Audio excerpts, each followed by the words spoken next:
Buenas tardes. Muy buenas tardes. Bienvenidos a nuestra quinta masterclass de la Escuela de Posgrado de la Universidad Francisco Marroquín. Es un inmenso honor tener aquí a Joaquín Trujillo con nosotros. Bienvenido, Joaquín. Joaquín nos va a disertar en el día de hoy a raíz de la publicación de su libro Andrés Bello, Libertad, Imperio y Estilo, publicado por Editorial Roneo en Chile, sobre la figura de Andrés Bello. Joaquín es abogado, es escritor, es poeta, cuenta con un máster en estudios latinoamericanos por la Universidad de Chile y aparte es investigador del Centro de Estudios Públicos de Chile. En 2017 publicó la novela Lobelia en 2017 y recientemente ha publicado este libro. Lo voy a enseñar porque es una belleza tanto por fuera como por dentro. Es Andrés Bello, Libertad, Imperio y Estilo, publicado por Roneo. Y creería yo que es uno de los grandes libros que se ha escrito. Los hay muchos, como los de don Iván Jaksic, Óscar Zambrano Urdaneta, Pedro Grases, Rafael Caldera, estudios de Juan García Vaca, los famosos hermanos Amunátegui, los estudios de Bello en el ámbito jurídico de Alejandro Guzmán Brito, pero creo que el libro de Joaquín sencillamente es estupendo, cubre muchísimas áreas. Y estas tres facetas que vamos a abordar hoy, Joaquín, libertad, imperio y estilo, son tres facetas que son pocas veces estudiadas y lo has hecho con bastante erudición. La forma en que vamos a proceder en esta nuestra masterclass, y ahora me presento, yo soy Jesús María Alvarado Andrade, director de la Escuela de Posgrado, es, luego de haber presentado a Joaquín, darle unos 40 minutos para una exposición. Joaquín disertará en esos minutos y luego tendremos un espacio de preguntas y respuestas al término de su conferencia, y les invitamos a que ustedes hagan sus preguntas, sus comentarios por Facebook, que nosotros se los transmitiremos a Joaquín y haremos una especie de diálogo al final. Joaquín, te doy la bienvenida a la Universidad Francisco Marroquín. Es un gusto que estés con nosotros y te cedo la palabra. Hola Jesús María, ¿se escucha bien? Se escucha perfecto. Muchas gracias, agradezco mucho tu presentación, como también a la Escuela de Posgrados de la Universidad Francisco Marroquín por esta invitación y por su interés en la figura de Andrés Bello, que como veremos a lo largo de esta conversación, es una figura americana que pertenece al continente americano y también es una figura universal. Bueno, vamos a dividir esta charla, primero en algunos antecedentes biográficos de Bello, que son como, por así decirlo, los antecedentes objetivos, si es que puede haber algo objetivo. Y después yo les voy a contar cuáles son mis apreciaciones, mis propuestas al respecto, que son las del libro. Bien. Entonces, para que todo el público americano que está viendo la charla, que digamos, algunos saben más que otros, tiende a ocurrir que el público chileno o venezolano tiene más contacto con Bello porque Bello fue venezolano y chileno. Para que todos, digamos, tengamos acceso, voy a contar algunas cosas que son básicas del personaje y ahí vamos a ir profundizando poco a poco.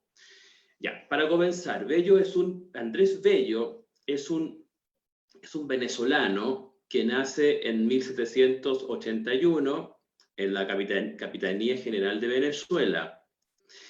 Es muy interesante que sea la Capitanía General de Venezuela porque el Imperio Español tuvo más bien 10 capitanías generales que fueron establecidas en distintas épocas y, curiosamente, una de las primeras capitanías que se establecieron fueron la de Santiago de Chile y también la capitanía de la antigua ciudad de Guatemala, ¿ya? Y bueno, y la de Venezuela era otra de las capitanías, pero fue una capitanía más bien tardía, ¿cierto? Una capitanía de 1770 más o menos. La de Guatemala y la de Chile son capitanías de la primera mitad del siglo XVI, del 1540 y tanto, ¿ya? Son casi simultáneas ambas. Y bueno, y Bello nace en ese mundo, que es un mundo muy culto, de los más cultos de América, de la Gran Colombia, en este caso específicamente de Caracas. Pertenece a una familia que no es una familia de la aristocracia, ojo, ¿ya? La aristocracia venezolana era la aristocracia que se llamaba mantuana, a la que pertenecieron, por ejemplo, personajes tan importantes como Simón Bolívar o Francisco de Miranda, pero Bello era más bien de una especie como de clase media meritocrática. Su padre era un abogado fiscal y un cantante de la iglesia, compositor, y también él, por el lado materno, era nieto de un importante pintor. Era gente vinculada a la cultura y a las letras en la Venezuela de esta época. Ocurre, ¿cierto? Ocurre que está en pleno desarrollo la ilustración francesa, la ilustración alemana, la ilustración escocesa en la segunda mitad, especialmente en la segunda mitad del siglo XVIII, que es cuando nace Bello.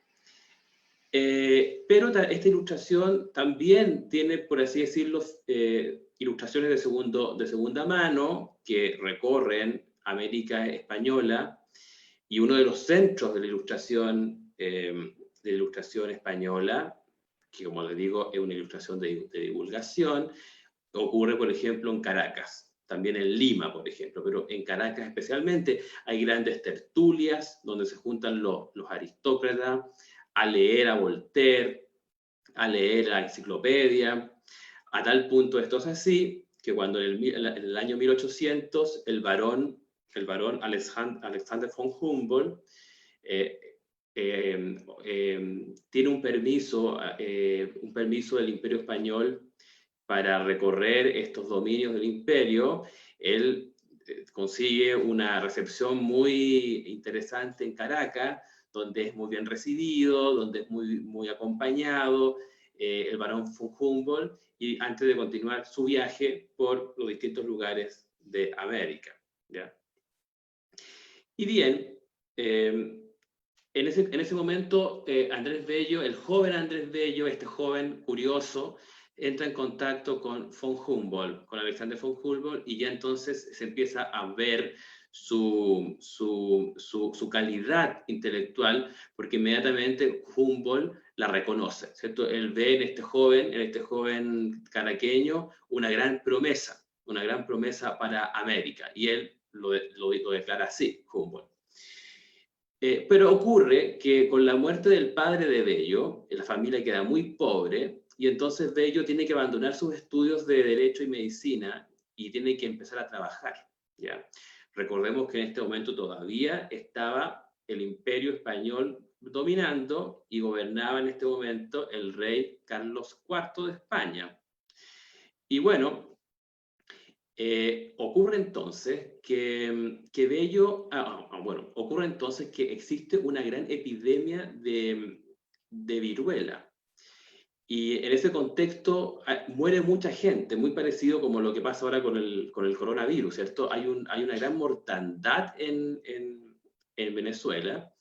Y el rey Carlos IV envía la expedición del doctor Balmis, que trae la vacuna contra la viruela, expedición que recorre América del Sur y que es recibida también con muchos banquetes y con mucha alegría en Caracas, y Bello en ese contexto tiene tres grandes apariciones, digamos, literarias y administrativas. Por una parte, él escribe su famosa Oda a la vacuna, que es una oda a esta invención científica que es la vacuna.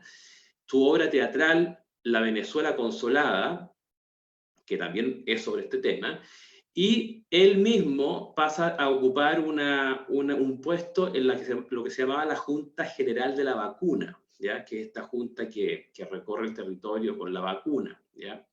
Incluso en este contexto él escribe una especie de reglamento de la vacuna, ¿ya? Su primera estreno jurídico. Y bueno, tenemos que recordar que en este contexto, Napoleón invade la península ibérica, él tiene que renunciar el rey Carlos IV, es tomado prisionero el Fernando VII, que es el nuevo rey, y entonces asume el reinado de España un pariente de Napoleón, y entonces funden las juntas de gobierno en América, que supuestamente lo que querían hacer era cautelar los derechos del rey Fernando VII en América, pero en realidad íbamos a enterarnos después que tenían otros propósitos, ¿ya? Y entonces, en ese contexto también ocurre que Bello viaja, este joven Bello viaja como secretario más bien, como personaje subalterno nada más, viaja a Londres acompañando a dos grandes personajes venezolanos que son Simón Bolívar, que es como el gran semidios de la independencia americana, y a Luis López Méndez. Y ahí es cuando ellos llegan a Londres, se instalan en la casa de Francisco de Miranda, que estaba ya en Londres, donde Bello ya tiene mucho contacto con la gran biblioteca del señor Miranda, ahí. Y bueno, ocurre después que Bolívar continúa su vida, digamos, de héroe transatlántico, y entonces Andrés Bello queda en Londres ocupándose de ciertos asuntos que dicen relación con los intereses de Venezuela en el conflicto que se está produciendo geopolítico en este momento en el mundo. Y entonces, claramente luego el problema es el reconocimiento de las independencias americanas, ¿ya? Porque hasta este momento las independencias las nuevas repúblicas americanas son entidades ilegales, son explosiones subversivas consideradas por el derecho internacional, digamos, en germen, son consideradas ilegales, y hay que conseguir apoyo en Europa, ¿ya? Y el problema que hay en este momento, que es un problema bastante grande, es que se está produciendo la reconquista española, recordémoslo, cuando España reconquista las supuestas nuevas repúblicas, y no solamente eso, porque lo que la gente se olvida, y hay que recordarlo, es que posteriormente, cuando supuestamente España es vencida y las repúblicas recuperan su poder en el continente americano, en el Imperio Español, y supuestamente España se repliega, el problema no acaba ahí, porque en ese momento Napoleón ya está derrotado, y entonces lo que hace Austria, Prusia y Rusia en la famosa Santa Alianza es comenzar la restauración del orden monárquico destruido en Europa y en el resto del mundo, ¿ya? Y es esa Santa Alianza famosísima, que luego incorpora en ella a Francia, ya restaurada el dominio Borbón y fuera Napoleón, y a Inglaterra, incluidas también, la que tiene, digamos, la idea, al menos en el Congreso, en el famoso Congreso de Verona del año 1823, tiene la idea de recuperar definitivamente los territorios americanos que ya estaban creyendo que podían seguir por sí solos, ¿ya? Por lo tanto, el papel que juega Bello en este momento en Inglaterra pareciera ser muy importante, porque lo que ahí hace Bello es intrigar junto a otros americanos que están ahí presentes, y también algunos liberales españoles que están exiliados en Londres, que eran muchísimos, entre ellos el amigo de Bello, el famoso poeta José María Blanco White. Bello entonces ahí observa todo esto y ve cómo, y parece que también ayuda a esto, Inglaterra se resta del movimiento geopolítico de la Santa Alianza, y se produce el famoso memorándum de las colonias, donde Inglaterra se presenta en uno de los congresos de la Santa Alianza y declara que ella ya tiene comercio hace tiempo con las colonias sublevadas de España y por lo tanto no va a participar en una operación conjunta sobre el continente americano del Imperio Español, del ex Imperio Español, ¿ya? Bueno, ¿qué ocurre? Que mientras tanto, mientras Bello está en estas gestiones tan memorables para el continente americano, él mismo se está prácticamente, como él dice, casi cayendo no en la pobreza, dice él, porque la pobreza ya es algo que estaba acostumbrado, sino que prácticamente está cayendo la mendicidad.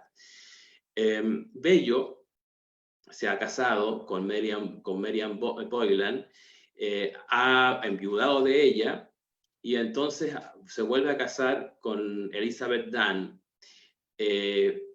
Por entonces ya ha muerto uno de sus hijos, como les digo, está muy pobre, consiguiendo de vez en cuando uno que otro trabajo, y ocurre entonces que entra en contacto, bueno, mención, digamos que hay que decir ahora, es este momento de cesantía bastante esporádica de Bello, donde él se refugia en la biblioteca del Museo Británico y donde durante años, con el pretexto de ocupar una estufa tal vez, él toma nota de mucha literatura, de mucha historia, de muchas obras científicas, y donde se va cultivando realmente los estudios universitarios finalmente de Bello, sus grandes estudios son estudios autodidactas, tomando notas en la biblioteca del Museo Británico, ¿ya?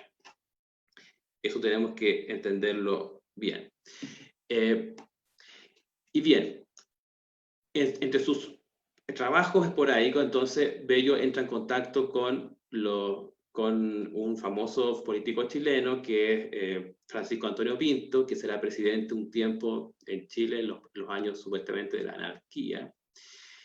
Y también con un guatemalteco chileno, que es Irrizarry, Antonio Irrizarry. Este personaje, a los guatemaltecos podrán conocerlo, fue un gran aristócrata, digamos, un new aristócrata, muy rico en su época, que tuvo no solamente una hacienda en Guatemala, sino que también en otros lugares de Centroamérica, y que se movió por Chile, por Colombia, por Perú, también estuvo viviendo en Inglaterra, a cargo de negocios especialmente de Chile, y en lo cual, digamos, cundió, por así decir, el rumor de que había hecho algún tipo de malversación, ¿ya? Por lo menos eso es lo que se dijo en Chile. Y, por lo tanto, los chilenos rápidamente quisieron hacer una auditoría, y entonces desembarcó en Londres un personaje chileno muy importante, hijo de otro gran chileno de la independencia, que se llamaba Juan Egaña, Mariano Egaña, hijo de Juan Egaña. Y Mariano Egaña llega entonces a Londres, así como olfateando, pesquisando el desfalco, y encuentra a este hombre que es Andrés Bello, que ya tenía pareciera ser por Francisco Antonio Pinto, alguna idea, pero desconfía profundamente de él por los vínculos que tiene con Irrizarry, porque Andrés Bello era muy amigo de Irrizarry.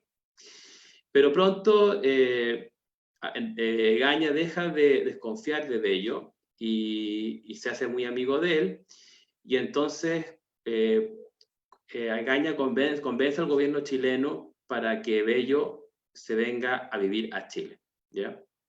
Bello tenía ya intención hace harto tiempo ya de regresar a América y había hecho algunas gestiones, por ejemplo, con el gobierno argentino para poder volver. También se dice incluso, y este es un rumor en contra de Bello, que circulaba entre los realistas, de que Bello había tratado de congraciarse con la monarquía española en el momento en que se pensaba que iban a recuperar América, porque, ojo, el dominio republicano en América estuvo en duda por un buen tiempo. Y mismo Bello había sido, como sabemos, funcionario de la corona. Así que ella tenía credenciales ante la corona española. Bien, Bello en este momento toma la gran decisión de salirse de la órbita de Simón Bolívar y cruza el Atlántico con su familia en el barco Grecia y finalmente llega a Valparaíso, donde se encuentra por primera vez con Chile, porque Bello nunca había estado en su vida en Chile.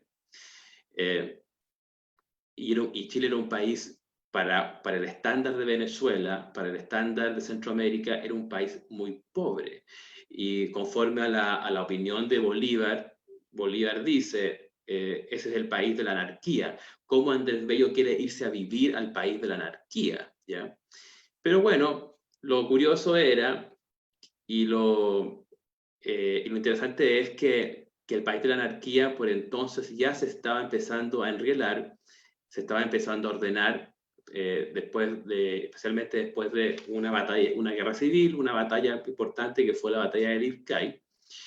Y Bello entonces, en esta época, él ya aparece en Chile y empieza a recibir encargos de mediana importancia que tienen que ver con cuestiones de gobierno, especialmente con cuestiones del Ministerio de Relaciones, del incipiente Ministerio de Relaciones Exteriores, ¿ya?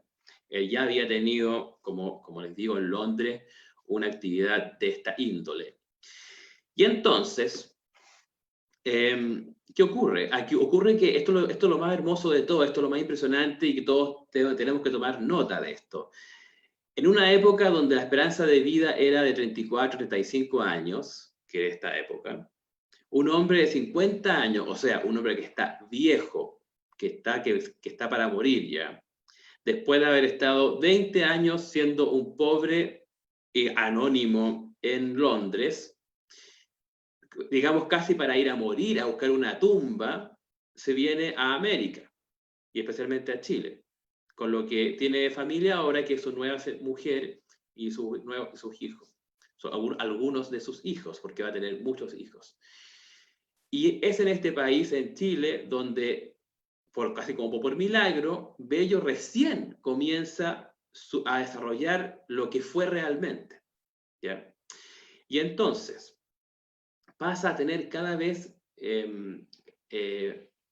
encargos de más relevancia. Se dice que está involucrado en la redacción de la Constitución de 1833, que en principio se le asigna su autoría a Mariano Egaña. Cae bajo la protección del famoso Diego Portales, el ministro Diego Portales. Y entonces Bello llega, por ejemplo, a ser senador de la República durante 3 periodos. Se le encomienda la creación de la Universidad de Chile, que tiene mucho interés por su significado simbólico y político, y además redacta el Código Civil de la República de Chile, que es la ley civil que todavía rige en Chile. Y un código que además será imitado por varias otras repúblicas americanas. Pero no solamente eso, ¿ya? Bello además en este momento escribe sus grandes obras de importancia no solo chilena, sino que de importancia mundial. Para comenzar, sus principios sus principios de derecho vigente, a los cuales me voy a referir más adelante, su famosa gramática castellana dedicada al uso de los americanos, sus principios de ortología y métrica, que son su gran obra estilística,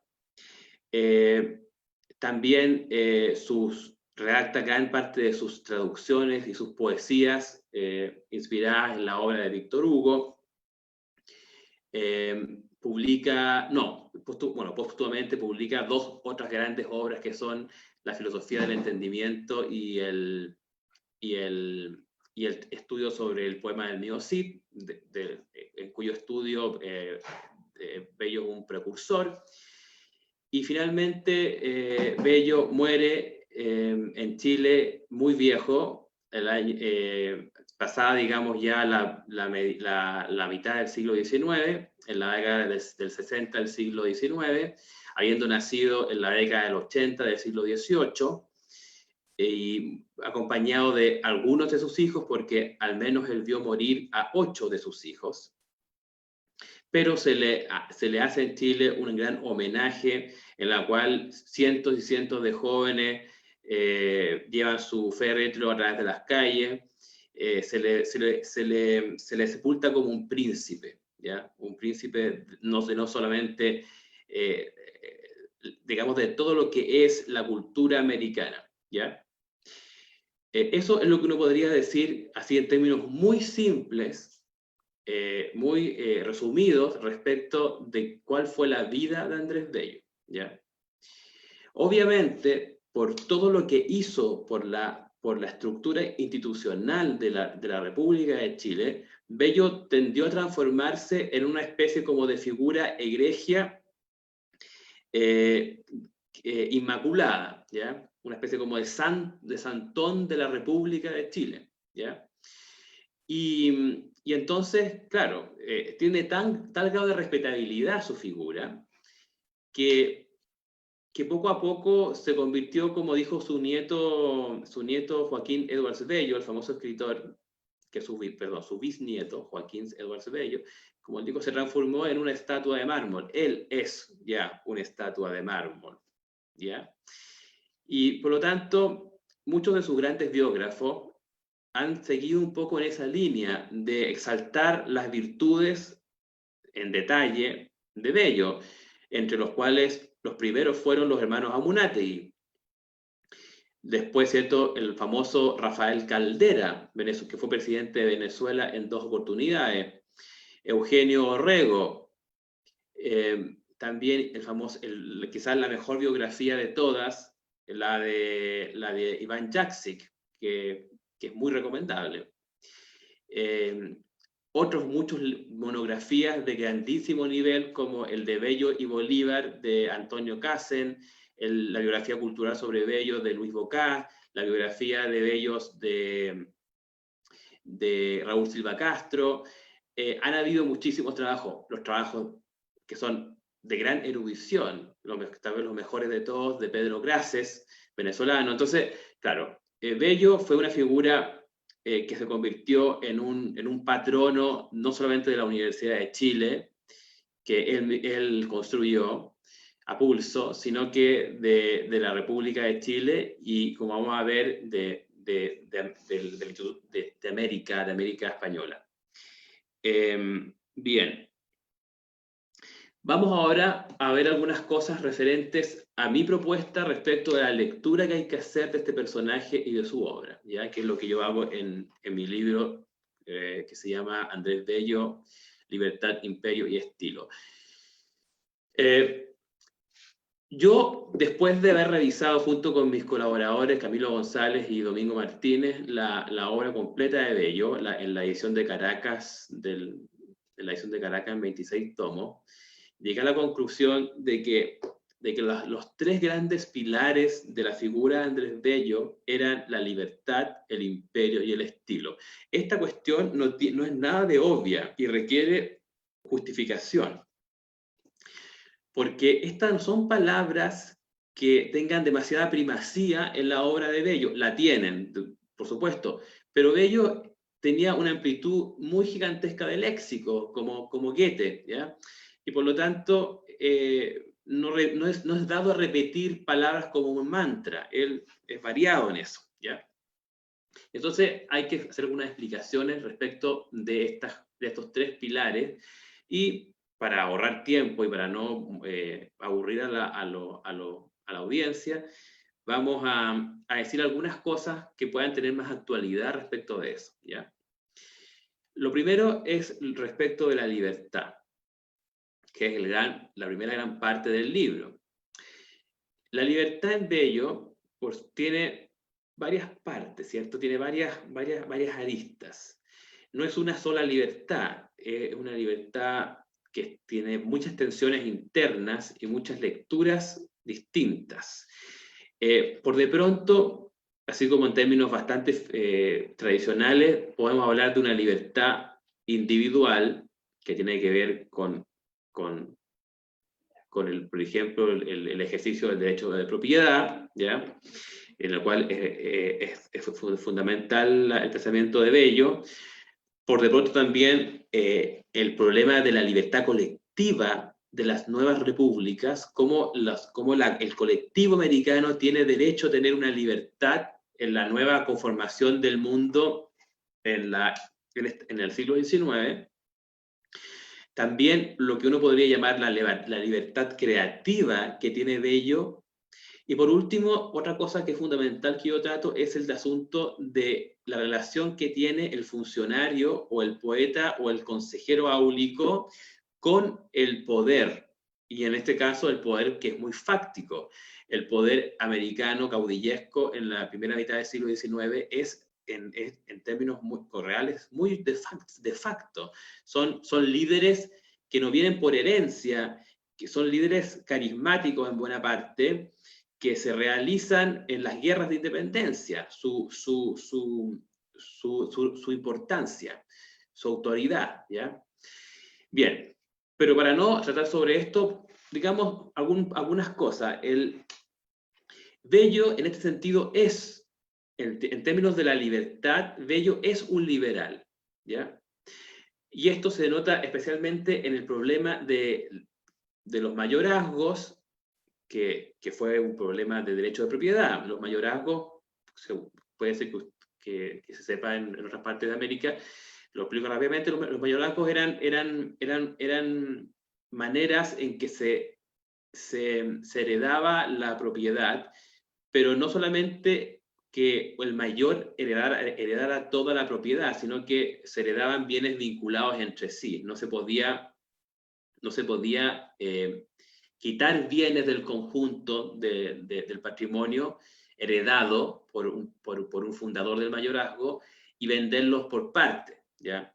Sino que la masa de bienes era indivisible, y por lo tanto, además, esta masa de bienes quedaba fuera de lo que se llamará la prenda general de los acreedores. O sea, si yo tengo una deuda, el privilegio que tenía este patrimonio sujeto a mayorazgo y vinculado era que el acreedor no podía embargar esos bienes. ¿Se fijan? O sea, había un problema que yo no podía vender, como poseedor de mayorazgo no podía vender, pero tampoco me podían embargar, ¿ya? Y bueno, todo esto hacía que hubiera grandes familias aristocráticas muy empobrecidas que tenían grandes territorios sujetos a este estatuto de propiedad especial y que no podían hacer, y tenían estos bienes prácticamente tirados. Entonces, hubo todo un procedimiento político liberal por hacer desaparecer ese estatuto en Chile. Y es más, se dice que en buena medida las guerras civiles de los inicios de la República tuvieron que ver con el problema de la abolición de este mayorazgo, de ese sistema de mayorazgo, ¿ya? Por lo tanto, cada vez que aparecía el tema en la política chilena, cada vez que aparecía el tema, entonces todo el mundo se ponía muy nervioso, porque podía haber una guerra civil, ¿ya? Y entonces, lo hermoso es cuando un hijo de Bello, que es el más revolucionario de todos los hijos, que es Juan Bello Dan, participa un poco, digamos, de este movimiento de abolición del sistema mayorazgo. Y Bello aparece en el Senado de la República ayudando a la abolición, pero de forma muy cauta, para no provocar una reacción exagerada del partido aristocrático, ¿ya? Y eso funciona. Eso se lleva a cabo finalmente gracias a la figura de Bello. Y este intento ya venía desde la época de Bernardo O'Higgins, o sea, desde la época de los inicios de la independencia. Venía la idea de abolir este sistema, pero no se había podido hacer realmente. Ya, eso tiene, y claro, y Bello dice, hay que liberar a grandes territorios de la República de este sistema que los tiene que tiene al bien raíz como congelado en un depósito que no pertenece a la realidad jurídica, ¿ya? Ni a la realidad histórica, porque la idea de este sistema era que los bienes se mantuvieran dentro de un linaje a perpetuidad. Ese era más o menos el concepto, o sea, que los herederos tontos no echaran a perder la herencia, no la dilapidaran. Entonces, una manera de hacerlo era obtener este privilegio mayorazgo, que era un privilegio que había que entregaba el rey, o que entregaba la corona, por distintos motivos. Y que es parte del derecho castellano medieval. Ya, eso, bueno, y también respecto del tema de cómo Bello, como espíritu creativo liberal, pero no tanto, que, planifica la libertad del resto, ¿ya? La libertad del resto a través de lo que yo llamo un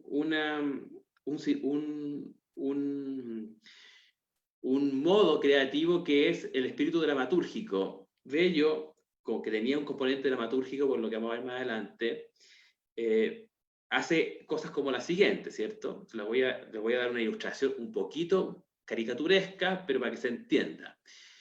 Bello estaba redactándole los discursos al presidente de la República, ¿ya? Según lo que se ha descubierto, por lo menos en la edición de Caracas de las Obras Completas. Era el redactor de los discursos los mensajes al Senado, ¿ya? Ya, escribía el discurso del presidente. Después, como senador de la República, él comentaba el discurso del presidente, o sea, comentaba lo que él mismo había escrito. Y después, en el diario El Araucano, que era este diario oficialista que había, que duró mucho tiempo en Chile, donde Bello escribía prácticamente todas las noticias de divulgación científica, culturales, reseñas de teatro, todo, y también las editoriales políticas. Bello también desde ahí comentaba el discurso, ¿ya? ¿Qué significa esto? Que existe en la literatura, y especialmente en la distinción de géneros literarios, la diferencia entre el poeta, que habla desde su propia subjetividad poética, y el dramaturgo, que generalmente oculta el yo y habla a través de personajes, ¿ya? De distintos personajes, de por ejemplo lo que se podría llamar en algún caso heterónimos, ¿ya? O directamente personajes, o sea, piensen ustedes, Shakespeare al mismo tiempo era Ofelia, al mismo tiempo era Iago, al mismo tiempo era Otelo, al mismo tiempo era Julieta, al mismo tiempo era Hamlet, al mismo tiempo era miles de formas, de espíritus distintos. Él no hablaba directamente él hablaba a través de estos seres que escogía, que él creaba, ¿ya? Y un poco es eso mismo lo que hace Bello en la República de Chile. Él va creando un diálogo que al principio es en algún sentido ficticio, para crear un diálogo real. Va dando los ejemplos, los modelos de la forma en que hay que hacer el diálogo del drama. ¿Cómo es el drama en la República? Se hace así, ¿ya? Y él primero escribe todos los personajes, después los personajes escriben a sí mismos, ¿ya? Pero al principio él hace todas las funciones como un dramatúrgico, de ahí el espíritu dramatúrgico. Esto es una manera liberal de enfocar el problema del poder, ¿ya? Uno podría decir, pero él está haciendo todas las pegas al mismo tiempo, él está cubriendo todos los flancos. Sí, pero la idea era liberar poco a poco la opinión para que esto se diera en forma espontánea, ¿ya? O sea, era una escuela de aprendizaje dramatúrgico para la República de Chile. Esa es la idea. Ya, para ir rápido, ¿cierto? Porque hay muy poco tiempo. Respecto del tema bueno, sobre la libertad hay que decir muchísimas otras cosas, pero estas solamente son las que he seleccionado para efectos de esta exposición. Sobre el tema del imperio, esto es fundamental que lo entendamos especialmente como americanos, ¿ya? Andrés Bello era un hijo del Imperio Español, ¿ya? Un hijo de segunda mano, ya les dije, ilustración española, de la ilustración del rey Carlos III, que él mismo participó de la actividad arqueológica en la que se descubrió Pompeya, por ejemplo, de la ilustración de Carlos IV, del borbonismo ilustrado, del despotismo ilustrado. Era fue un funcionario de esa corona. Tenía 30 años casi cuando comienza la independencia, ¿ya?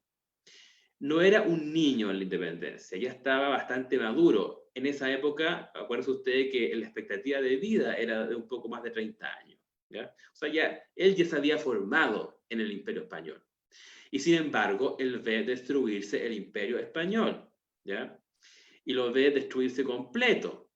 Al principio esto es algo que no se podía creer, ¿ya? Como ocurrió, por ejemplo, con la caída de la Unión Soviética, que fue el famoso imperio que tuvimos que vimos caer hace poco tiempo, o sea, un par de décadas. La gente al principio no podía creer lo que estaba viendo, que eso se derrumbara. Un imperio que duró mucho menos que el Imperio Español. El Imperio Español duró 3 siglos. Las repúblicas americanas no han durado todo lo que duró el Imperio Español, con 2 dinastías distintas, las Austrias y los Borbones, pero esa fue su duración. Y por lo tanto fue un orden que llegó a ser muy profundo en América, ¿ya? Con todas sus divisiones, con todas sus virreyes, sus capitanes generales. Fue un orden que caló profundísimo, al punto que también fue un orden que creó cientos de universidades o de institutos educacionales, ¿ya? Pensemos, por ejemplo, en las universidades coloniales peruanas. Son muy tempranas. Entonces, ¿qué significa esto? Que un funcionario de la monarquía, como lo fue Andrés Bello al principio, estaba realmente enamorado del rey, ¿ya? Y sus primeras obras literarias son en alabanza del rey, ¿ya? Y claro, como no era un oportunista descarado, Andrés Bello, cuando vino la independencia, no se cambió de traje de un día para otro. Él, este proceso lo asumió en forma muy criteriosa y madurándolo. Uno podría decir que incluso sus 20 años de pobreza en Londres son sus 20 años en los cuales él procesa la caída del imperio, hasta que se decide por la República. ¿Se fijan? Y bueno, entonces, por lo tanto, el problema del Imperio Español para Bello no era una cosa que se terminó nomás, ¿ya? Era algo que para él tenía un significado profundo. Y como persona coherente y decente y digna, lo que tenía que hacer con su pasado era darle un sentido en el futuro, ¿ya? No simplemente renegar de eso. Tenía que darle un giro estilístico. Y entonces vemos cómo Bello, al planificar, al hacer esa especie de planificación lingüística que fue la gramática destinada al uso de los americanos, Bello lo que hizo fue dejar en claro que pese a la caída del Imperio Español, debían existir cuestiones valiosas en la herencia del Imperio Español que debían ser preservadas, ¿ya? Y una de esas cuestiones valiosas que debían ser preservadas era el idioma español, el castellano o lo que se llama actualmente el español de América, el español que hablan los chilenos, que hablan los guatemaltecos, que hablan los peruanos, que hablan los venezolanos. Ese español, ¿ya? Y ustedes dirán, bueno, obvio que había que mantener el español porque todos lo hablaban. No, no era obvio, no era nada de obvio. Había muchos patriotas, muchos emancipadores que querían hablar otro idioma, que por ejemplo proponían hablar francés. Decían, hay que deshacerse de todo lo que recuerda a España y por supuesto del idioma. Y entonces no hay que hablar español. Por lo tanto, seguir hablando español era una propuesta arriesgada, porque sobre ella pesaba la sospecha de ser un partidario del antiguo régimen monárquico, del imperio, ¿ya? Y entonces vemos como Andrés Bello redacta su famosísima gramática para el uso de los americanos, que se imprime, que se edita por todas partes de América y se lee, y bueno, Bello crea entonces la gramática hasta ahora más importante de la lengua española, ¿ya? Más reconocida. Además de eso, todavía cuando está en Londres el año 1823 con su amigo García del Río, proponen una nueva ortografía que simplifica en forma radical la ortografía española haciendo que casi no existan las faltas de ortografía. Las faltas de ortografía que se llaman, ¿cierto? Cuando confundimos los americanos la S con la Z, confundimos la G con la J, confundimos todos esos problemas en la ortografía de Bello que él proponía no ocurrían. No ocurrían. Y una etapa primera de esta ortografía que creó Bello se implementó en Chile en el siglo XIX y llegó a implementarse en varias repúblicas americanas hasta que poco a poco fueron dejándola de lado para volver a la ortografía española tradicional, y finalmente Chile fue el único bastión que quedó en pie de la ortografía de Bello, y cuando ya todos los americanos habían traicionado la ortografía de Bello, Chile tuvo que simplemente volver a la ortografía española tradicional. Pero la ortografía americana de Bello fue muy importante en cierto momento. Si ustedes revisan los textos de finales del siglo XIX, muchos de ellos están todos en la ortografía de Bello, ¿ya? ¿Por qué? Porque había que preservar la unidad, digamos la unidad, lo que llamaríamos hoy día el peso geopolítico de los ex dominios del Imperio Español, ahora repúblicas americanas, ¿ya? Un poco lo que quería hacer Bolívar con su idea ya pero de administrativo-política, de hacer una sola república americana, una sola gran Colombia, un poco eso, pero como cuestión lingüística, como hermandad lingüística. La idea era que si no se hacía una gramática, un estudio profundo del funcionamiento de la lengua española, entonces la lengua española se iba a fragmentar y los americanos no íbamos a poder entendernos entre nosotros. Íbamos a hablar dialectos del castellano tan distintos entre sí que íbamos a no poder comprendernos más. Yo no sé si en esta conferencia tal vez yo hablo un español tan extraño que nadie me entiende, pero si me entienden, si alguien me entiende en el resto de América, es gracias a Andrés Bello, ¿ya? No gracias a mí. Bien. Y por último, para ir rápido, voy a ver un poco la hora, el asunto del estilo, ¿ya? En 5 minutos. Al tema del estilo dediqué al menos 200 páginas del libro, es la sección más larga, ¿ya? Y alguien podría, y en principio es como medio raro, es un poco extraño que yo haya dedicado tanto espacio a este tema, ¿ya? Pero según lo que yo creo, este es el tema fundamental de Andrés Bello y lamentablemente fue el más descuidado por todos los antiguos bellistas que escribieron sobre Bello, ¿ya? El tema del estilo parecía una cuestión tal vez irrelevante o acaso obvia, pero yo creo que había que darle un gran espacio a este problema. En el problema del estilo está por de pronto en la cuestión que ya vimos en La Libertad del espíritu dramatúrgico con que se realiza la poesía dramática política de Andrés Bello en la República. Pero también hay otras cuestiones muy importantes, como por ejemplo la siguiente, y todos los estudiantes de Derecho me van a entender, ¿ya? Antes de la creación del Código Civil de Napoleón, del famoso Código de los Franceses, que revolucionó la legislación europea en su época y que Napoleón intentó implantar en sus invasiones en otros países europeos, antes de que eso ocurriera, como decía el filósofo Fichte, la aplicación de la ley era prácticamente un trabajo de arqueología legal. ¿Por qué? Porque como no había suficiente claridad sobre cuál era la ley aplicable, lo que había que hacer en esta exageración de Fichte, lo que había que hacer era sumergirse en grandes archivos entre sí contradictorios para buscar cuál era el reglamento, cuál era la ley, cuál era la norma que se aplicaba en un caso particular, ¿ya? Había un misterio, la ley era un misterio que supuestamente conocían personas muy especializadas, personas muy adelantadas, pero no la gente común y corriente. Ni siquiera la gente que estaba alfabetizada podía conocer realmente la ley.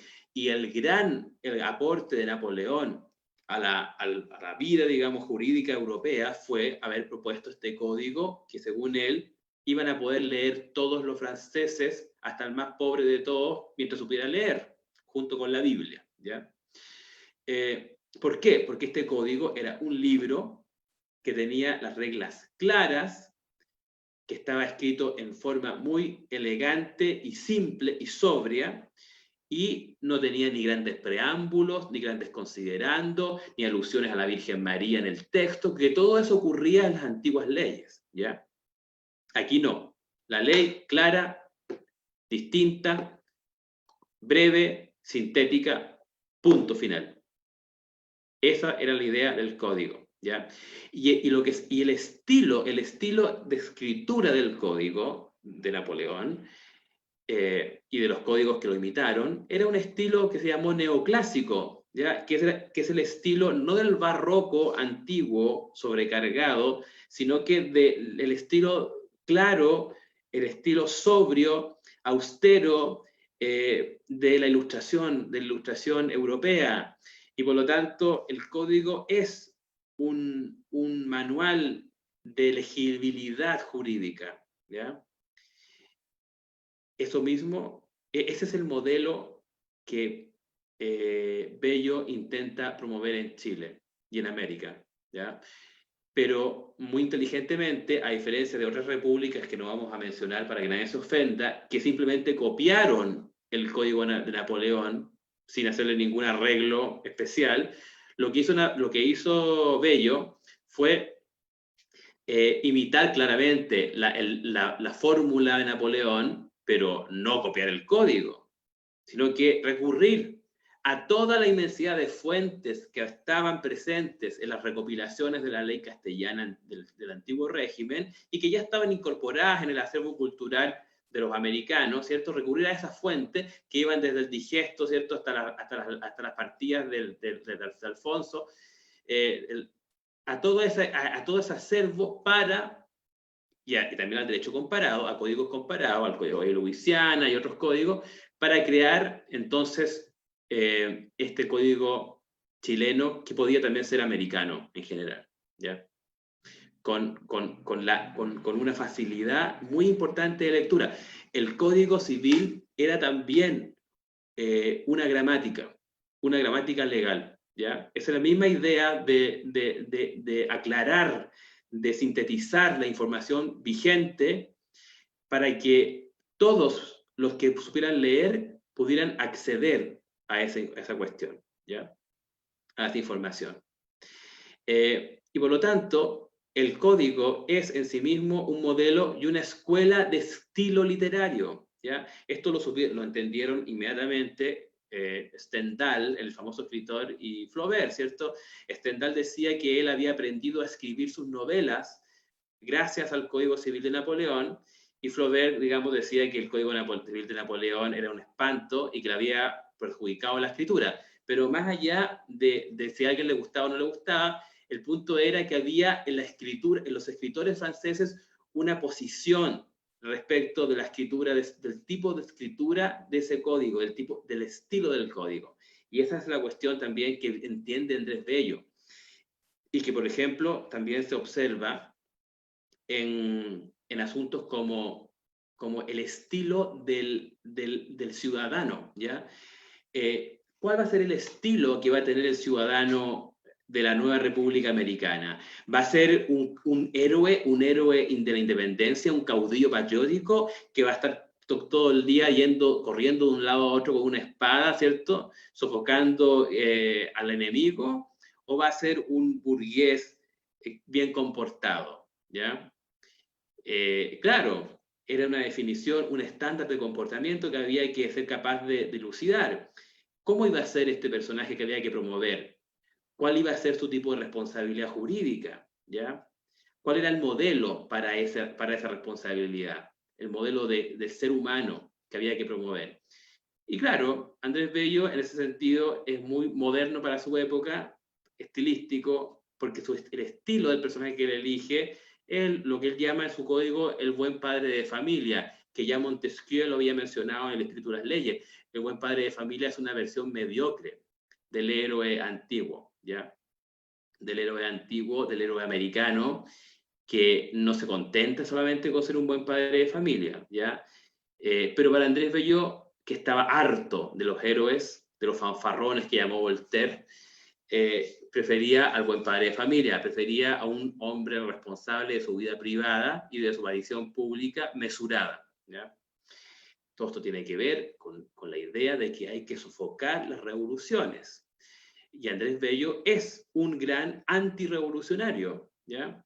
Mientras todo el mundo en su época tomó la espada, tomó los cañones, Andrés Bello se restó de las batallas, ¿ya?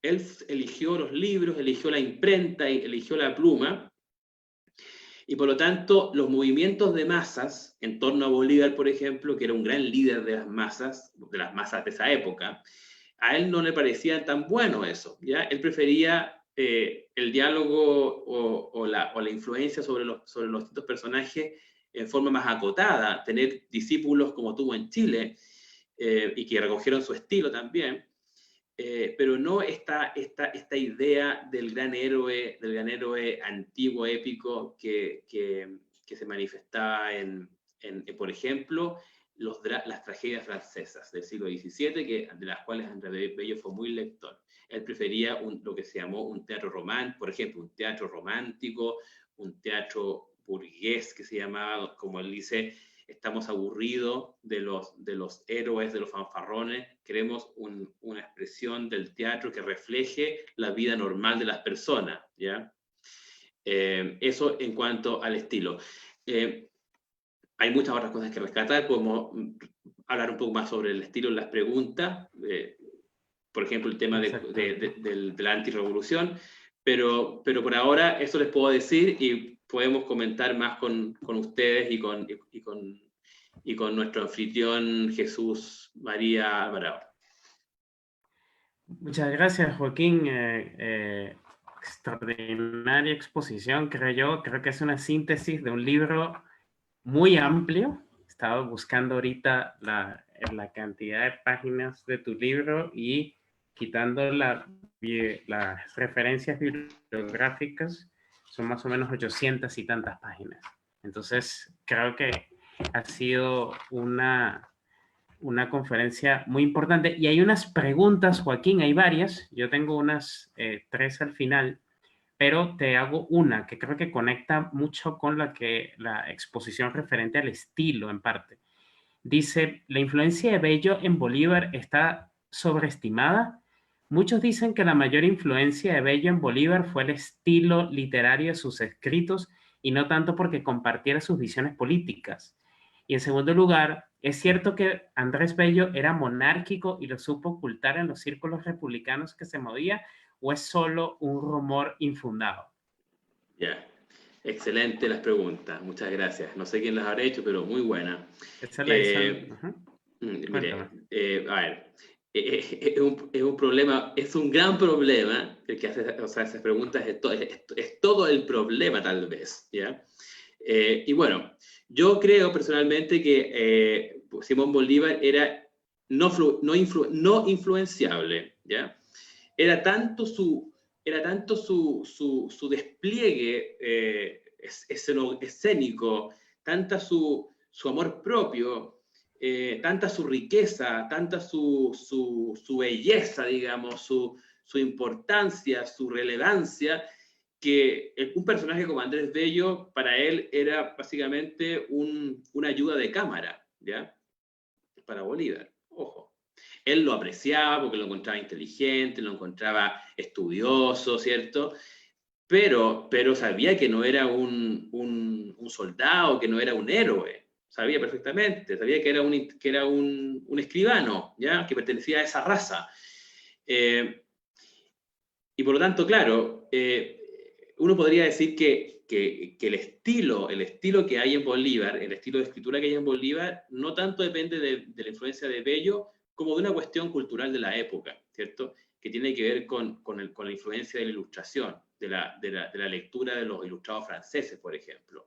Eso sí es importante para Bolívar. Pero claro, hay los que digan que Andrés Bello fue el profesor de Bolívar y que prácticamente como que educó a Bolívar, no, eso no es así. Lamento informarlo. Hay gente que le gusta esa idea, pero no.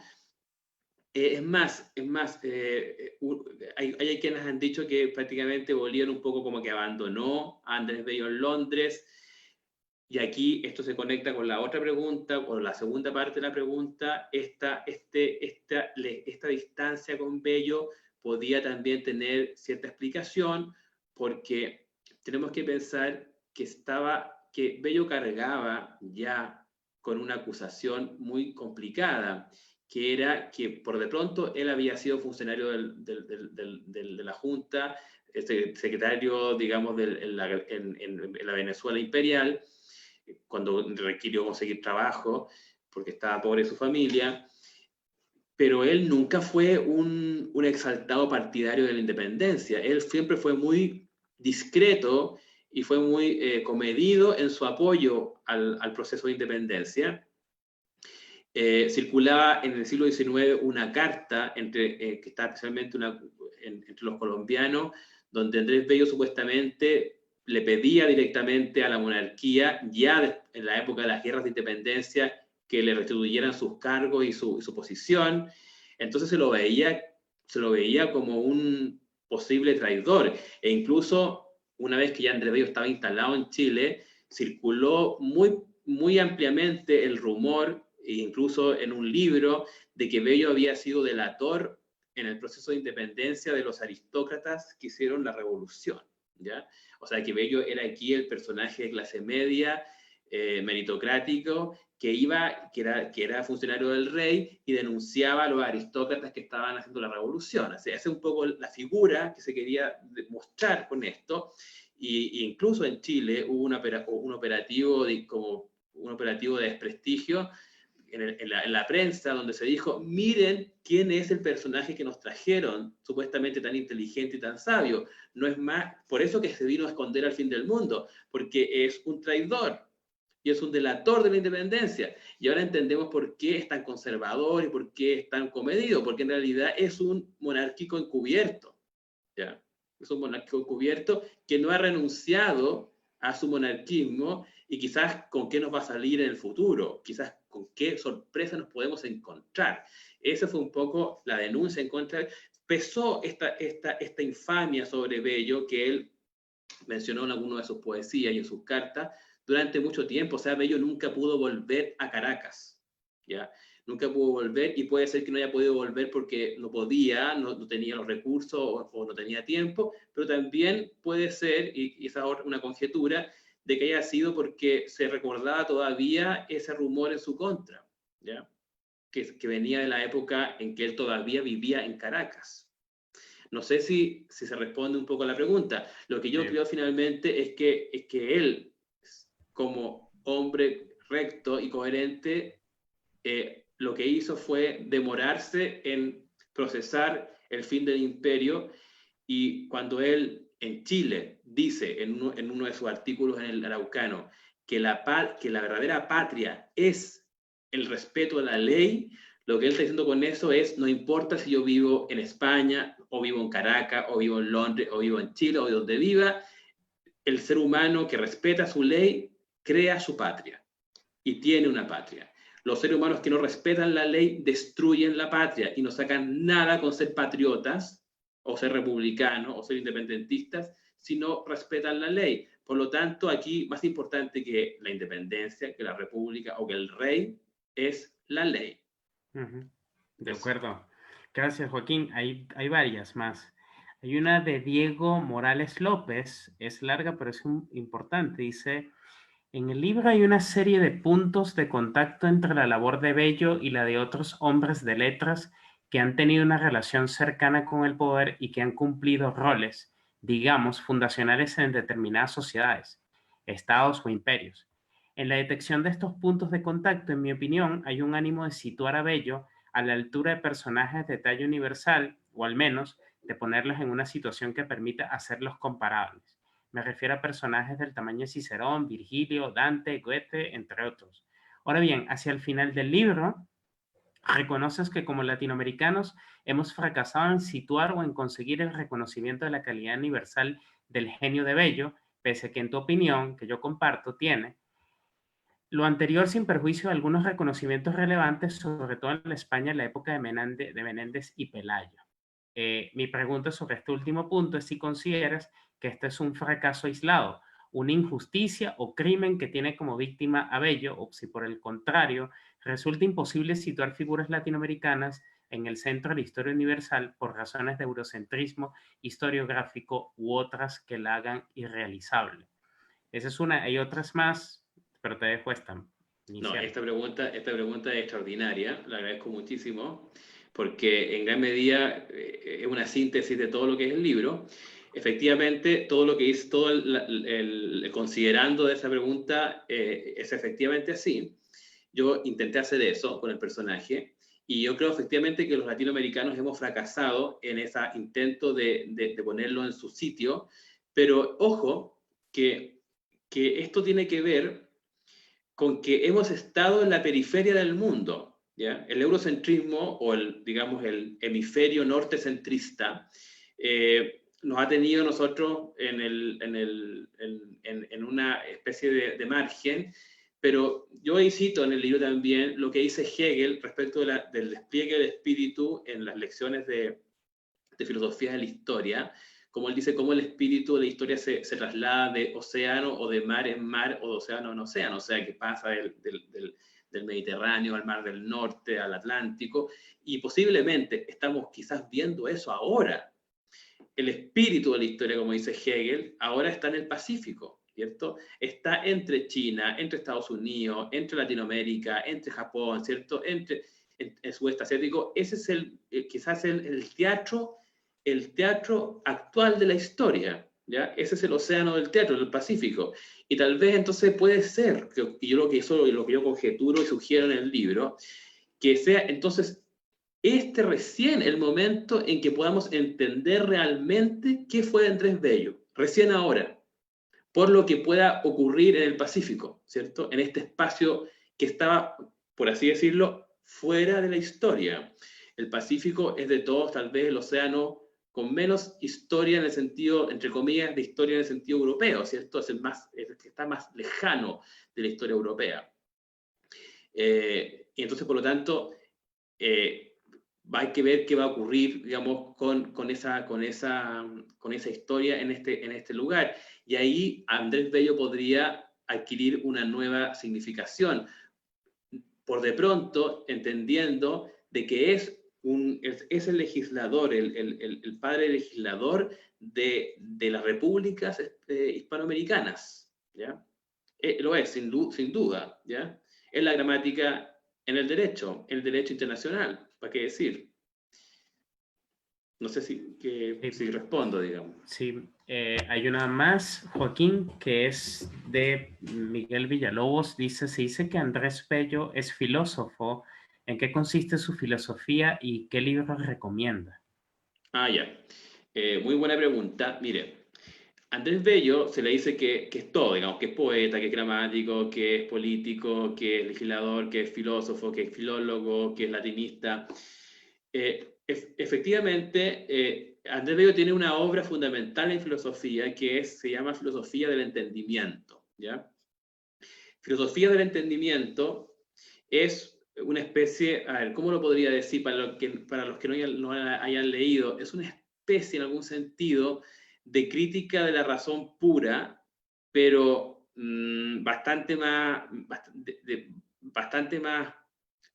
más humilde en sus pretensiones, ¿ya? Que está buenamente inspirada en escuelas filosóficas que ya no son tan importantes como la escuela del sentido común escocesa y la escuela lo que se llama el eclecticismo francés, digamos, de Victor Cousin, de Geoffroy, de esos filósofos del siglo XIX que pasaron a cierto olvido posteriormente. Los escoceses mucho menos, tienen todavía más relevancia, y tiene que ver con una filosofía que uno podría llamar una filosofía de la mente y de los sentidos, de estas cuestiones que tienen que ver con el principio de causalidad, por ejemplo.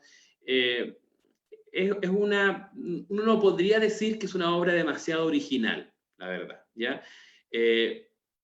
uno podría darle el mérito de ser un gran como síntesis del estado del arte, de la filosofía del entendimiento, como de la mente, en ese momento, ¿ya? Y claro, además de eso, existen otros trabajos de Bello que son de divulgación filosófica, ¿ya? Pero, y aquí está mi pero en el libro, yo diría que Bello un, es más un poeta que un filósofo, ¿ya? Él obedece más a él está más centrado en problemas literarios, en problemas estilísticos, estilográficos, por así decirlo, que en problemas filosóficos profundos. Bello no es un gran metafísico, por ejemplo, para nada, ¿ya? Uno podría decir que Bello es un antimetafísico incluso, ¿ya? A ese nivel. Cuando yo inventé este concepto para aspectos de Bello del gramócrata, precisamente lo hice por eso, porque, a ver, lo digo rápido, ¿cierto? El gramócrata no es el liberal, ni el conservador, ni el demócrata, ni el monárquico, sino que es una persona, una mente que cree que el gobierno debe ejercerlo el texto, las letras impresas, divulgadas, leídas por todos, que están en el código, que están en la gramática, las letras que están en la vida común, ¿ya? Que están en los libros comunes y que ejercen un poder de ejemplar sobre las conciencias. Y de ahí, digamos, la idea del gramócrata. También la idea del gramócrata se opone al logócrata, o sea, quien crea que el gobierno del mundo se centra en el ser, se centra en los fundamentos filosóficos de la existencia. Bello no cree tanto en eso. Él cuando, por ejemplo, en el código, al momento de hablar de las reglas de interpretación, dice que no debe dejarse de lado el texto literal, el texto literal, ni a pretexto de consultar el espíritu, ¿ya? El espíritu tiene que quedar más o menos de lado en este sentido, ¿cierto? Él está construyendo una república nueva y requiere de esa constitución de prueba, como llaman los abogados, son los textos que se van publicando, porque hay que crear una realidad distinta a la europea, a los fundamentos de la realidad europea. Y entonces, claramente en ese sentido, Bello tiene que estar un poco como permanentemente liberándose de una filosofía por cuanto es europea. Este es un problema, finalmente, un problema geopolítico, ¿ya? Porque es indesmentible. O sea, esa es la cuestión, yo creo, que está detrás de esta distinción entre un bello poeta, que yo creo que lo es más que un bello filósofo. De acuerdo. Quisiera hacer una reflexión y en medio de eso también una pregunta, Joaquín. En la lectura que hice de tu libro, aunque tú pedías Chile, tuvo toda una travesía intelectual el libro, pero que he visto que una de las cosas que tratas de hacer en el libro es como quitar una especie de reducción de Bello a ciertas etiquetas. O sea, es decir, Bello no es solo un jurista, Bello no es solo un hombre de Estado, Bello es un gramócrata y eso implica lo que tú mencionabas ahorita, varias facetas de Bello. Entonces, la pregunta que yo hago, situándonos ahorita en contexto presente, es, hoy en día la gente básicamente reduce a la actividad política al hombre que encarna una actividad política voluntarista, un estilo Simón Bolívar, un estilo, un político que se decanta a dar un mensaje sobre las masas, pero quizá denosta un poco sobre la figura más de un Bello, es decir, un hombre más dedicado a la letra, es decir, a la producción de textos al periódico, la construcción de un país en donde se discutan ciertos textos, es decir, si no se discuten esos textos, si no se producen esos textos, si no hay una cultura sobre esos textos, que además no solamente, entendería yo, y esa es la pregunta, no es solamente un enaltecimiento del español, diría Bello que es imposible entonces construir una república, es decir, se hace imposible una república solo cimentada en la esfera solo política, o para Bello es importante la poesía, el arte, la cultura en general, y la política queda como relegada a un segundo plano, ¿no? Ah, ya, sí, entiendo. A ver, Bello desconfía profundamente de lo que llama Max Weber, lo que llamó después Max Weber el dominio carismático, ¿ya? Y lo que tú aludes cuando menciona a ese tipo de política, uno podría llamar que lo que está viendo ahí es un dominio carismático, ¿ya? Por de pronto, Bello mismo no era un gran carisma, él, ¿ya? O sea, esta cuestión tiene que ver también con una cuestión personal. Y por lo tanto, cuando Bello, la política de Bello es una política del texto, es una política de la reflexión sobre los textos públicos, ¿ya? Y esto es súper importante y tal vez no se entienda muy bien ahora, pero porque ya estamos llenos de textos, pero en un momento en el cual en América habían muy pocas imprentas y recién las imprentas llegaron en los comienzos de la independencia, la imprenta era en ese momento en América un artefacto muy nuevo, un artefacto, una tecnología de punta, por así decirlo, para América. Ya en Europa existía hace mucho rato, pero en América. Y por lo tanto era la gran arma, de divulgación, de difusión, de establecimiento de una realidad distinta, ¿ya? Y por eso digo, la constitución de la prueba de la existencia de estas repúblicas tiene que ver con la capacidad que va a tener el arma de la imprenta, ¿ya? De la letra impresa. De ahí por esa vía, por ese canal, puede entrar el arte, puede entrar la poesía, puede entrar la ciencia, puede entrar todo, ¿ya? Y eso es lo interesante. Generalmente los historiadores que hablan de Bello hablan de que Bello era un gran político y un gran rector de la Universidad de Chile y además una persona muy dedicada a temas culturales. Eso es para mí no es que sea un error, eso es como una incapacidad de síntesis, porque Bello es un ente cultural, él, y nada más que eso, ¿ya? Pero un tipo de personaje cultural a través del cual puede pasar todo esto al mismo tiempo. Todas estas cuestiones se pueden resumir en su actividad. Y él las hace compatibles entre sí, ¿ya? Bello hace compatibles, desde pronto, en política, cuestiones que parecían completamente incompatibles, ¿ya? O sea, el hecho de que Bello, como criptomonárquico, como conservador o como mano derecha de un gobierno autoritario en Chile, al momento de crear la Universidad de Chile, le solicite al más revolucionario de los intelectuales del momento, que era José Victorino Lastarria, que él hiciera la memoria para el año anual de la universidad, porque tú eres el más revolucionario de todos, tú tienes que hacerlo, es lo que estoy diciendo. O sea, Bello estaba tomando al más revolucionario de todos sus discípulos, que era muy arisco incluso a la influencia de Bello, y lo hace entrar en su estructura, no para transformarlo, no para convertirlo en otra cosa, que sería como la tentación del político ideológico. Voy a invitar a este joven a este joven revolucionario, lo voy a convertir a mi fila. No es eso. Eso no tiene nada que ver. Bello lo que está haciendo con esto es expandir la república, ¿ya? La república de las letras, la está expandiendo al incorporar al joven arisco revolucionario, ¿cierto?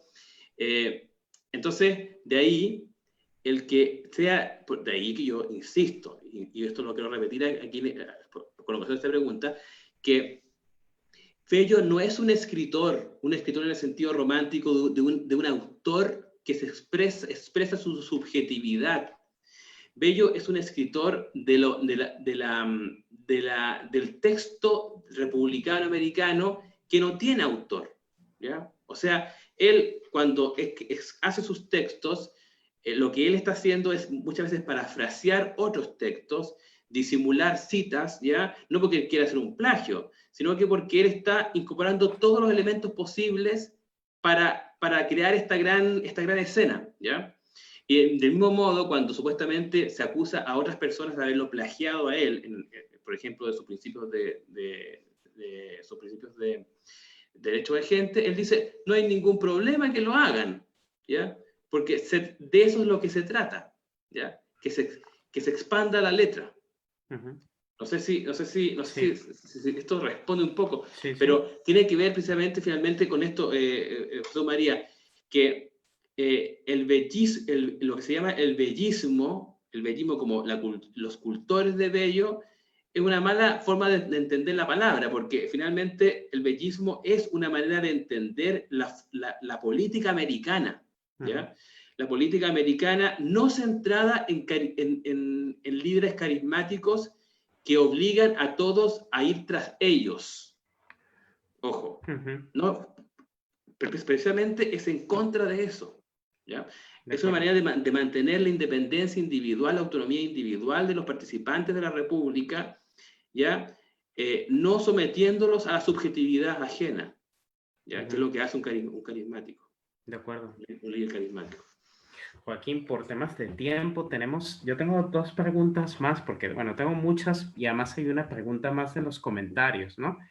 Una que te quería hacer es, Bello, además, tú mencionaste todas las obras y lo explicas de manera muy bien en el libro, es un gran conocedor del derecho romano y haces en uno de estos capítulos del libro esta distinción de autoritas potestas, ¿no? Y ahí Mm. ofreces cuál es el concepto de ley en Bello. Entonces, me gustaría que explicaras un poco cuál es ese concepto de ley en Bello.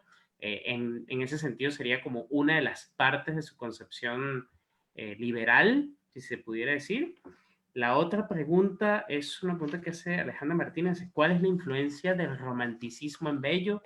¿Es Bello un romántico? Y una tercera que te hago es en relación a una de las cosas que mencionas también en el libro, que es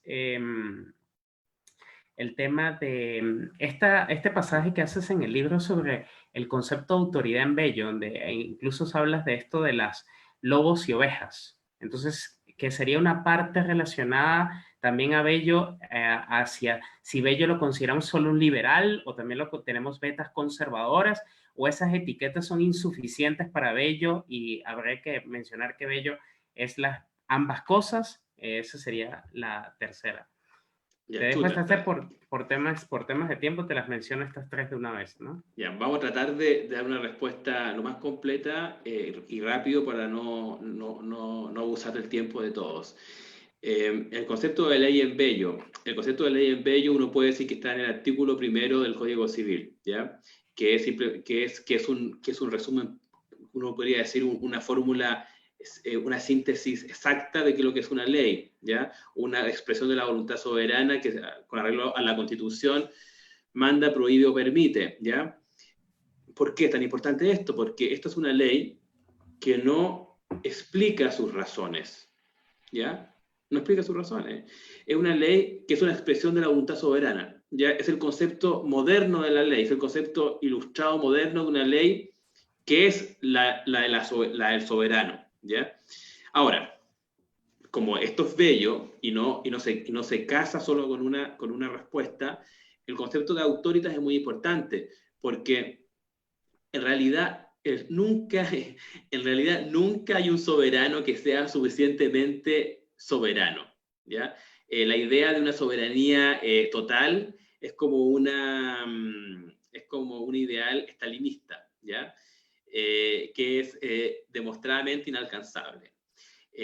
Totalitario, ¿cierto? No existe tal cosa. O sea, la soberanía, en realidad, la soberanía es siempre una ilusión óptica, es un ideal inalcanzable que generalmente cuando se trata de alcanzar a la fuerza genera mucho daño alrededor.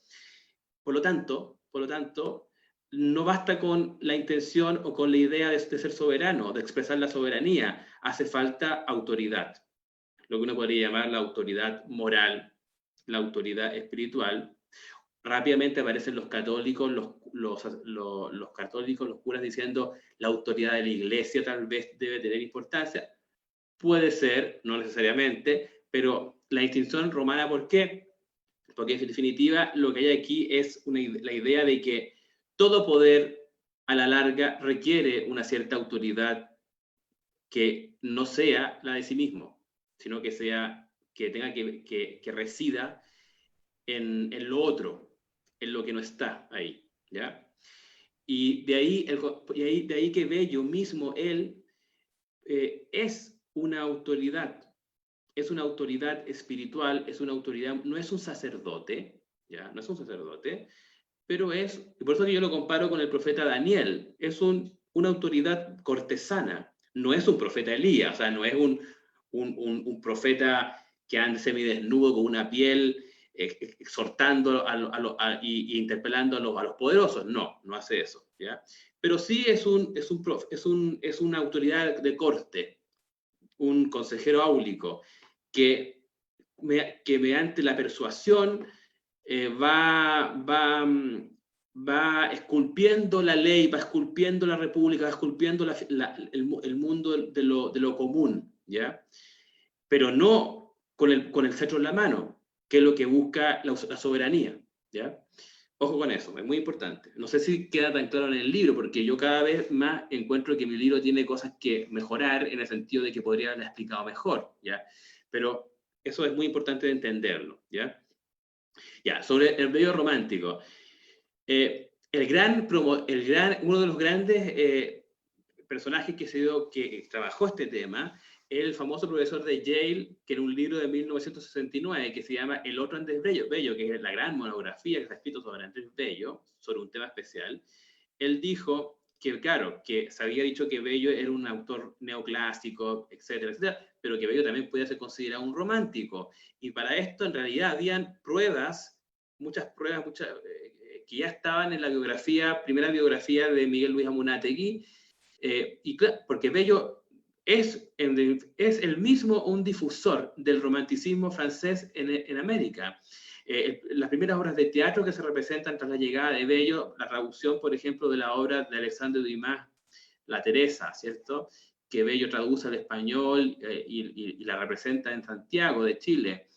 Las traducciones libres, lo que él llama imitaciones de las poesías de Víctor Hugo, de los grandes ciclos de poesía de Víctor Hugo, las orientales, la oración por todos, que se aprenden de memoria los estudiantes chilenos en los liceos chilenos y en muchas escuelas públicas del resto de América. Eso es muy impresionante, que esa oración por todos, que es originalmente un poema de Víctor Hugo, se aprende de memoria en muchos lugares de América, y es la traducción, perdón, la versión libre de Andrés Bello. La versión libre de Moisés salvado de las aguas, que yo creo, y lo que digo en mi libro, es que Andrés Bello se piensa a sí mismo como un pequeño Moisés salvado de la niebla, ¿ya? Salvado de Londres y traído a Chile para legislar en Chile, para liberar a los chilenos, digamos, o a los americanos en general. Un pequeño, es un libertador por la ley, como un Moisés. Moisés fue un libertador por la ley, ¿ya? Porque entregó una ley. Y bien, las traducciones de Lord Byron. Bello es el gran difusor de Lord Byron, de Víctor Hugo. Es crítico del romanticismo, es crítico en gran medida, pero al mismo tiempo él lo difunde. Estas son las cosas más raras de Andrés Bello. Estas son las rarezas, el eclecticismo de Andrés Bello. Y aquí pasamos a la tercera respuesta. Por un lado, ¿cierto?, critica el romanticismo, pero él mismo lo difunde, encuentra que Lastarria es un revolucionario, pero lo integra, no para transformarlo en lo que es él mismo, sino que para que sea parte. Y también es un liberal en muchos aspectos jurídicos del Código Civil, que es donde el principio de autonomía de la voluntad es fundamental en el Código Civil, o el principio de la circulación universal de los bienes, que son cuestiones propiamente liberales, pero también es oscuramente conservador, uno podría decir, en ciertos aspectos políticos, cuando él redacta ciertos discursos de los presidentes de la República, donde parece que tiene mano dura contra el desorden, ¿ya? No soporta el desorden, ¿ya? De ahí que el título de la famosa biografía de Iván Jaksic, La pasión por el orden, sea tan bueno. Pero lo que yo propongo es que precisamente por toda esa diversidad de perspectivas que él tensiona, por todas las fuerzas incompatibles que él reúne, como dice un amigo mío, el poeta Eugenio Castillo, los pueblos que congrega, los distintos pueblos que no se conocían, que él mismo congrega, las fuerzas que congrega, entonces no basta solamente con la idea del orden, porque la idea del orden era compartida por todos los que estaban, los que ya no soportaban el desorden de las guerras civiles en la primera mitad del siglo XIX en Sudamérica. Lo que llamaba Carla y la perrera hidrofóbica que era Sudamérica. Y entonces, en ese contexto, Bello no es solamente el orden, no basta con el concepto de orden. El concepto de orden sí forma parte de él, pero requiere ese concepto una sofisticación adicional, ¿ya? Y yo creo que conceptos como el espíritu dramatúrgico, la idea del gramócrata, son maneras, tal vez no tan buenas, pero pueden ser buenos peldaños para entender la complejidad de lo que reúne Andrés Bello. Si ese es el punto. Es una reunión muy compleja de fuerzas, de sentimientos, de ideales, que todavía nosotros, los americanos, no hemos sido capaces de desglosar completamente. Yo en mi libro traté un poco de hacerlo, pero no lo hice completamente porque hay muchas cosas que están por verse, ¿ya? Y así que todos los que quieran investigar sobre Bello, les anuncio que esto es una mina de oro, a tajo abierto, gigantesca, que todos deberían explotar y que requiere muchos trabajadores. De acuerdo, Joaquín, es verdad.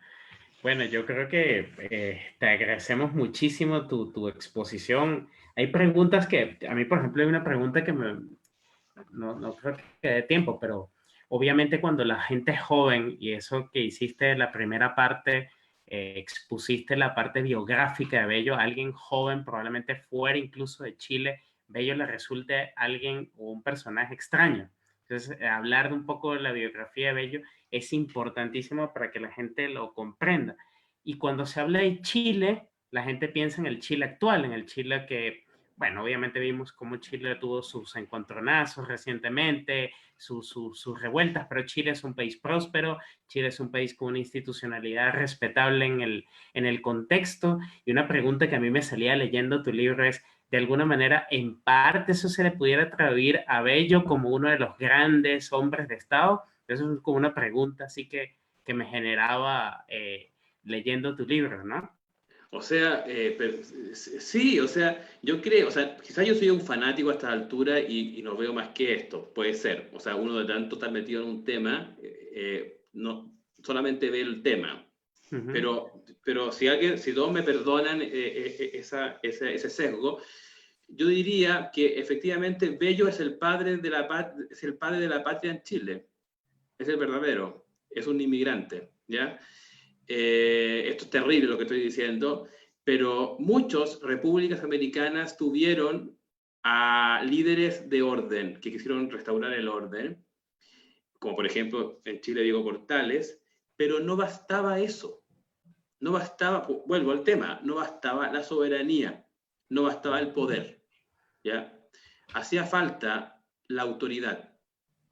Y la autoridad en el sentido romano, ¿ya? La autoritas.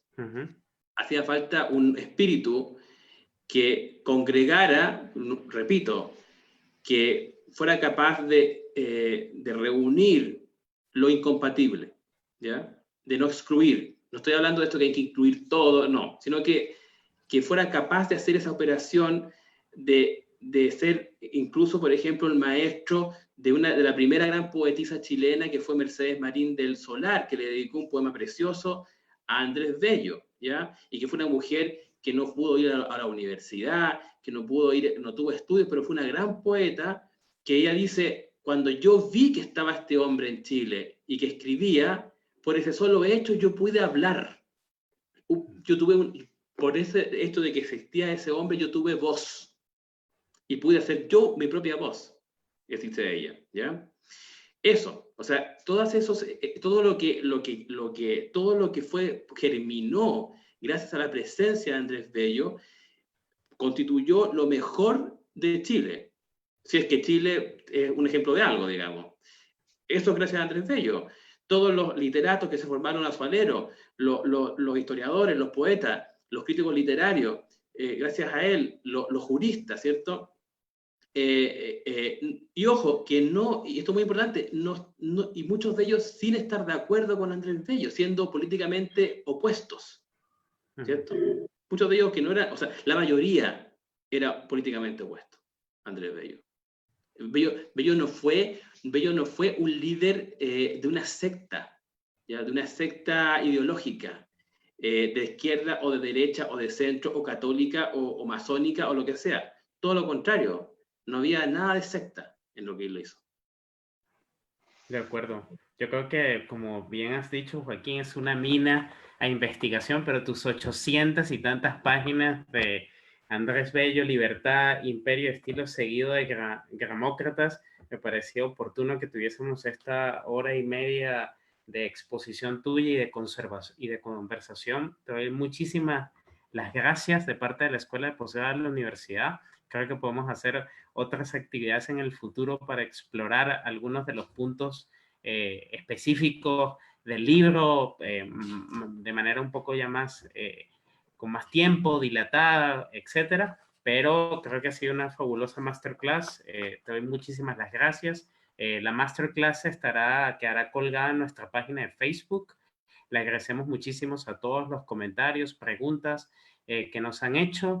Les invitamos a que sigan nuestras redes sociales y en nuestra oferta de cursos de la Escuela de Posgrado. Y hasta luego. Buenas noches. Muchas gracias, Joaquín. Muchas gracias a ti, Jesús María, y a la Escuela de Posgrado de la Universidad por esta invitación. Yo me siento muy honrado de que me hayan considerado. No, el honrado somos nosotros. Muchísimas gracias. Buenas noches. Buenas noches.